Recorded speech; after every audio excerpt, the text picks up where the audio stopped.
அரசியலமைப்பு சட்டத்தில் பசு பாதுகாப்பு பிரிவு உள்ளதாகவும் இயற்கை விவசாயம் மற்றும் ஜல்லிக்கட்டு போன்றவைக்கு பசு காளை இனங்கள் பாதுகாக்கப்பட வேண்டும் என்றும் பாஜக தேசிய செயலாளர் H. ராஜா தெரிவித்துள்ளார்.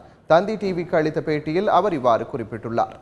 இந்திய அரசியலமைப்பு சட்டம் ஆர்டிகல் 48 பசு மற்றும் பசுவின் சந்ததி கவ் அண்ட் இட்ஸ் ப்ராஜனி அதை பாதுகாக்கிறதுக்கு அரசாங்கங்கள் சட்டம் கொண்டு வரணும் அப்படின்னு ஏற்கனவே அரசியலமைப்பு சட்டத்தில் இருக்குது. இயற்கை வேளாண்மைக்கு நாம் மூவ் ஆகணும்னு சொன்னால் அதுக்கு பசுமாடு வேணும். அதே போல் நமக்கு விவசாயம் சார்ந்த, அதுவும் கால்நடை சார்ந்த விவசாயத்துக்கு பசுக்கள் பாதுகாக்கப்பட வேண்டியது அவசியம். இது முஸ்லீம்களுக்கு எதிரானது, அவர்களுடைய கலாச்சாரத்துக்கு எதிரானதுன்னு சொல்கிறவங்க எங்கேயாவது குர்ஆன்லேயோ ஹதீஸ்லேயோ பசுமாடு வெட்டணும் அப்படின்னு இருக்குங்கிறத காட்ட சொல்லுங்கள். தென் அவங்க குற்றச்சாட்டை நான் ஏற்றுக்கிறேன்.